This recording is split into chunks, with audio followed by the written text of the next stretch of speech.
Un enorme corte de energía afectó a España, Portugal y partes del suroeste de Francia al mismo tiempo, dejando a millones de personas sin electricidad. Ocurrió el lunes por la mañana el 28 de abril de 2025 y causó muchos problemas. Los aeropuertos no podían funcionar, los trenes se detuvieron en lugares como Lisboa y Madrid y algunos hospitales tuvieron que cancelar cirugías porque no tenían energía. Todo se detuvo por completo. Nadie está seguro todavía de qué causó el apagón, pero la empresa encargada de la electricidad en Portugal dijo que podría haber sido algo extraño llamado vibración atmosférica inducida. Eso es algo raro y curioso que puede ocurrir en el cielo y podría alterar los sistemas de energía. Sucede cuando cambios significativos en la temperatura y el viento afectan las líneas eléctricas gigantes, haciéndolas oscilar y sacudirse de maneras inusuales. Estos movimientos pueden afectar el sistema eléctrico y causar grandes problemas. Entonces, REN, Redes Energéticas Nacionais, la empresa que gestiona la electricidad de Portugal, primero dijo que esos extraños tambaleos podrían ser la razón por la que todo se oscureció, pero más tarde dijeron que eso no fue realmente lo que ocurrió. Según REN, la verdadera razón del apagón fue un gran cambio de voltaje, como una subida de tensión en la red eléctrica de España. En ese momento, Portugal estaba utilizando electricidad de España. Cuando ocurrió esa enorme fluctuación de energía, activó los sistemas de seguridad automáticos en Portugal. Esos sistemas apagaron todo para proteger las plantas de energía. Lamentablemente, también provocaron un apagón en todo el país. Cuando hay un clima extremo en España, la temperatura del aire cambia rápidamente, lo que hace que las líneas de alta tensión se expandan o se contraigan, como bandas elásticas. Esto modifica su tensión y la forma en que se mueven con el viento, lo cual puede afectar tanto su equilibrio físico como la electricidad que fluye a través de ellas, desestabilizando todo el sistema. Algunos expertos dicen que si las cosas se ponen lo suficientemente mal, esto podría romper líneas eléctricas, provocar cortocircuitos o incluso dañar las torres que sostienen las líneas. Por eso los sistemas de seguridad siempre están instalados. Se supone que deben apagarse automáticamente partes de la red eléctrica para evitar desastres más grandes. Durante el apagón ocurrió algo similar a un efecto dominó. Cuando partes de la red eléctrica se apagaron, otras partes se volvieron inestables también. Algunos de los grandes generadores de electricidad no pudieron manejar el caos y tuvieron que desconectarse. Y cuando pierdes de repente esos grandes generadores, el sistema eléctrico no puede mantenerse. Demasiadas personas necesitan electricidad, pero no se produce lo suficiente. Puede causar que se propaguen más apagones rápidamente.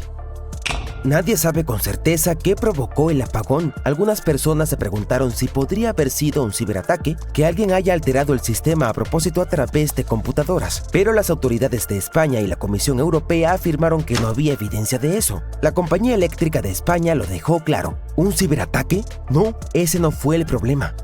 Aún así, una gran razón por la que tantos lugares fueron afectados es que las redes eléctricas de Europa están conectadas como una gran telaraña. Normalmente eso es algo positivo, ya que si un país tiene un problema, otro puede ayudar compartiendo electricidad. Pero al mismo tiempo, todo debe permanecer súper equilibrado. La cantidad de electricidad que se produce debe coincidir con la demanda. Si incluso una parte se ve afectada, puede desorganizar la red para otras puertas cercanas, especialmente si dependían de ella. En otras palabras, cuando algo grande falla, puede propagarse a través de esa red y causar problemas en muchos países al mismo tiempo, tal como sucedió en este caso. Y no es la primera vez que pasa algo así. En 2003, la mayor parte de Italia estuvo sin electricidad durante 12 horas debido a un problema con una línea eléctrica conectada a Suiza. En 2006, una sobrecarga de líneas junto con bajas temperaturas provocaron un exceso de energía en la red eléctrica de Alemania, lo que terminó dejando sin electricidad a muchas partes de Europa. De cualquier modo, hablando del reciente apagón, para el martes por la mañana las cosas comenzaron a mejorar. La mayoría de las luces volvieron a encenderse en toda la península ibérica, que incluye a Portugal y España. Todo Portugal tenía electricidad de nuevo y el 99% de España también. Ahora las personas a cargo están tratando de averiguar exactamente qué salió mal y cómo asegurarse de que no vuelva a suceder. Sí, las redes eléctricas son impresionantes cuando funcionan, pero cuando algo falla, puede fallar en grande. Bien, viajemos al pasado, al año 2012. Fue entonces cuando India pasó por uno de los apagones más grandes de la historia. Más de 600 millones de personas se quedaron sin electricidad. Eso es como la mitad del país o toda la población de Europa. Este enorme caos ocurrió cuando 3 gigantescas redes eléctricas colapsaron al mismo tiempo. Sí, esas mismas redes que transportan electricidad. Así que cuando fallan, las luces se apagan por todas partes. Debido a esto, ciudades enteras dejaron de funcionar. Los trenes no podían moverse, las bombas de agua se detuvieron, los semáforos se apagaron y las personas quedaron atrapadas por todos lados. En Delhi, la capital, el metro se cerró y los pasajeros tuvieron que recibir ayuda para bajar de los trenes. Sin semáforos, las calles se convirtieron en enormes embotellamientos. El apagón afectó a 20 de los 28 estados de la India, incluyendo grandes como Punjab, Haryana, Uttar Pradesh, Rajasthan y Bengala Occidental. En Bengala Occidental, unos 200 mineros quedaron atrapados bajo tierra porque los elevadores dejaron de funcionar. Afortunadamente, todos fueron rescatados a salvo. Los ingenieros trabajaron toda la noche para hacer las reparaciones y para el día siguiente lograron restablecer la electricidad en las 3 redes. En India, los cortes de energía más pequeños ocurren con frecuencia, especialmente en las ciudades. Eso se debe a que el país no produce suficiente electricidad para todos y el equipo que utilizan es bastante viejo. Sin embargo, un colapso total de la red como este es raro. Antes de esto ocurrió en el norte de la India en 2001, así que cuando volvió a suceder en 2012 y en 3 redes a la vez, fue importante. Todo se detuvo y mostró cuán necesario era reparar el sistema. Pero apagones como estos también sucedieron en Europa antes. En 2006, algo extraño ocurrió porque la gente de Alemania tenía frío. Era una gélida noche de sábado y en el norte de Alemania las familias encendieron sus calefactores al mismo tiempo. Este repentino aumento en el uso de energía puso una enorme carga en la red eléctrica. Para empeorar las cosas, un cable de alta tensión importante había sido desconectado por un momento para que un barco pudiera pasar por debajo. ¡Wow! ¡Qué mal momento! La red no pudo manejar todo y comenzó a colapsar. Primero, el oeste de Alemania tuvo apagones. Luego comenzaron a fallar las cosas en Francia, donde ni siquiera la gran empresa eléctrica francesa EDF pudo satisfacer la demanda. En poco tiempo, la electricidad se cortó en París, en sus suburbios y en otras partes del país. Luego, el problema se extendió a Italia, España, Bélgica e incluso Marruecos. Millones de hogares se quedaron sin electricidad. Solo en Francia, alrededor de 5 millones de personas quedaron a oscuras. Los trenes dejaron de funcionar y los equipos de bomberos recibieron un montón de llamadas de personas atrapadas en ascensores. Uno de los encargados contó que todo empezó a desmoronarse como un castillo de naipes. País tras país comenzó a sacar energía de Francia, lo que solo empeoró las cosas. Para evitar un apagón total en toda Europa, tuvieron que cortar la electricidad por un corto lapso deliberadamente. En Italia se apagaron las luces tanto en las regiones del norte como en las del sur, Piamonte, Liguria y Apulia. Este país, que a menudo importa electricidad de otros lugares, también fue muy afectado. En 2003, la mayor parte de Italia se quedó a oscuras durante otro gran apagón.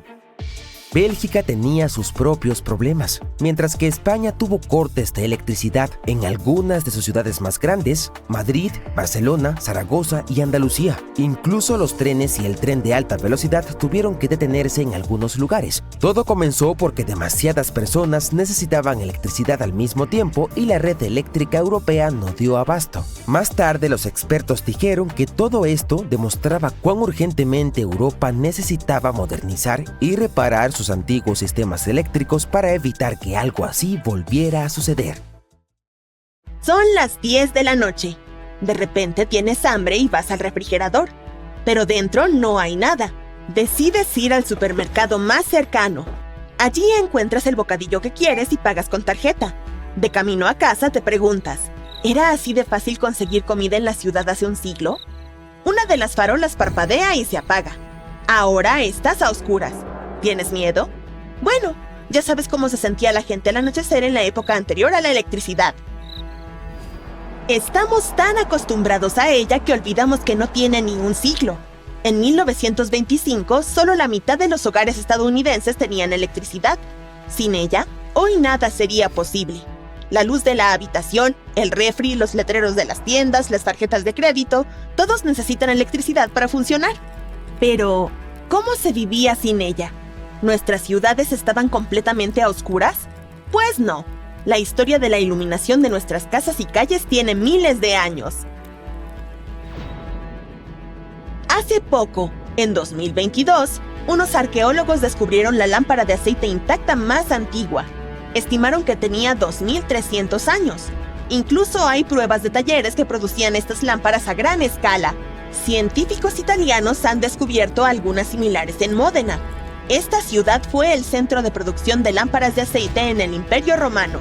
Los talleres estaban tan extendidos que incluso tenían diferentes marcas como Fortis, Puetaspi y Strobili.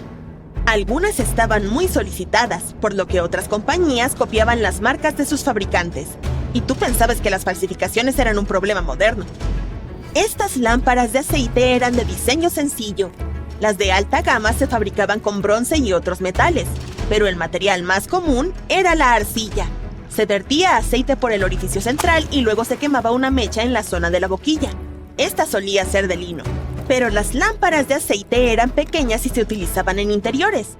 No había forma de iluminar toda una calle con ellas. La alternativa eran, ya lo has adivinado, las velas. El ser humano sigue utilizándolas hoy en día.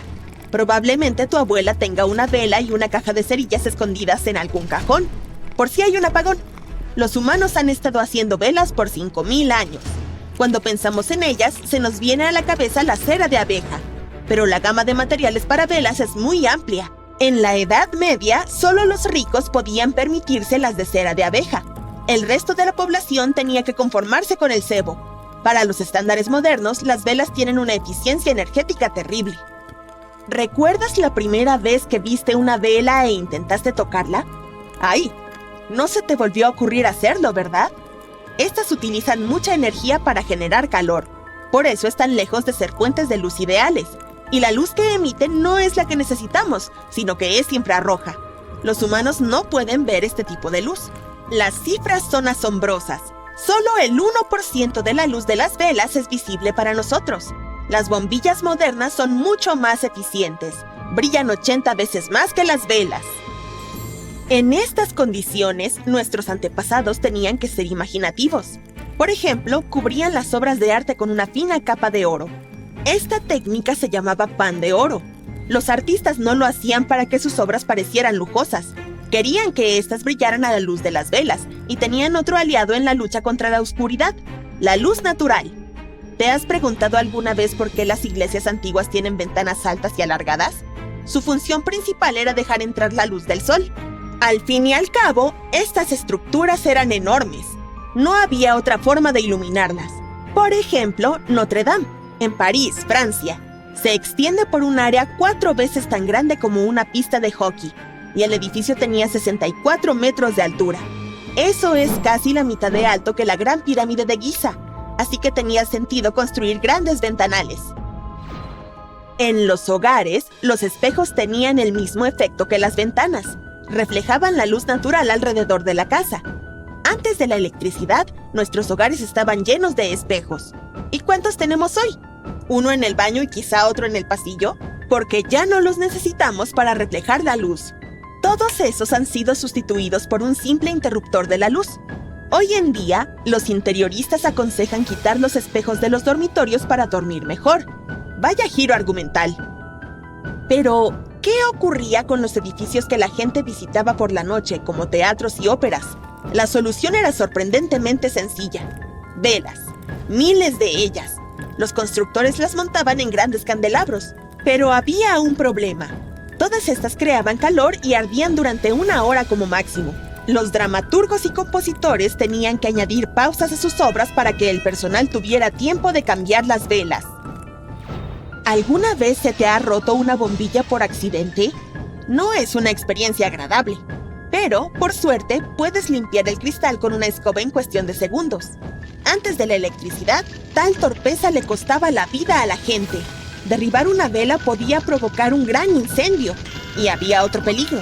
Las mujeres llevaban vestidos largos que representaban un peligro de incendio.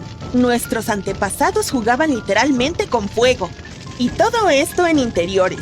Fuera de casa tendrías que llevar una antorcha encendida o esperar que el cielo no estuviera nublado para poder moverte a la luz de la luna. Y un americano inteligente decidió no salir de noche en absoluto. Benjamin Franklin se acostaba a las 10 p.m. y se levantaba a las 5 a.m. Pero en Londres, salir de noche creó un nuevo negocio, los Link Boys. Estos jóvenes llevaban antorchas para los victorianos, esperaban fuera de las posadas a que los clientes salieran al anochecer para ofrecer sus servicios, y también hacían su trabajo en tiempos de espesa niebla. Después de todo, así es el clima inglés. Antes de la electricidad, era peligroso salir a la calle después de la puesta de sol, pero esto cambió en 1807. Fue entonces cuando un ingeniero alemán, Frederick Windsor, iluminó una calle de Londres con lámparas de gas. Por fin era posible salir de noche y sentirse seguro. Ahora bien, estas no eran fáciles de manejar. Al anochecer, un farolero tenía que llevar una linterna para encenderlas, por así decirlo. Y luego, al amanecer, tenían que hacer otra ronda para apagar las llamas. Eso suena a buen ejercicio cardiovascular. Y lo era. Durante toda su carrera, un farolero podría caminar fácilmente 241,000 kilómetros en total. Y entonces llegó la electricidad. En la década de 1870, Thomas Edison fue el primero en producir bombillas comerciales. Una ciudad del oeste de Rumanía, Timișoara, se convirtió en el primer lugar de Europa en tener alumbrado público eléctrico. La mitad de los hogares británicos tenía energía eléctrica a finales de la década de 1930. La era de la electricidad había comenzado, pero aún quedaba mucho por mejorar. En aquella época, el tipo de bombilla más común era la incandescente. Esto significa que la bombilla tiene un filamento en su interior que produce luz cuando se calienta con energía eléctrica. Este tipo es similar a una vela. Produce calor en lugar de luz, y la proporción te dejará atónito. El 95% de la electricidad que fluye a través de la bombilla se convierte en calor. Sí, oíste bien. Solo el 5% de la energía se utiliza para crear luz real. A pesar de ello, la energía eléctrica ha cambiado nuestra forma de vivir. En el año 1800, solo el 2% de la población mundial vivía en ciudades. Y había una buena razón para ello. Las ciudades eran lugares oscuros, iluminados únicamente por velas y lámparas de aceite. No había alumbrado público. Cuando llegó la electricidad, las cifras cambiaron. Según el Banco Mundial, más de la mitad de la población mundial, un 56%, vive hoy en ciudades. Y nuestros asentamientos urbanos tienen un aspecto muy diferente del que tenían hace apenas siglo y medio. Ahora brillan con luz propia en las imágenes de satélite. Desde el espacio, Las Vegas es la ciudad que más brilla por la noche. Pero la historia de la iluminación dista mucho de haber terminado. En 2006, Ann Arbor se convirtió en la primera área metropolitana en utilizar luces LED para el alumbrado público. Es la abreviatura de diodos emisores de luz. Este nuevo tipo de iluminación consume cerca de 75% menos de energía que la bombilla perfeccionada por Edison en 1800. Y también duran más tiempo, hasta 25 veces más.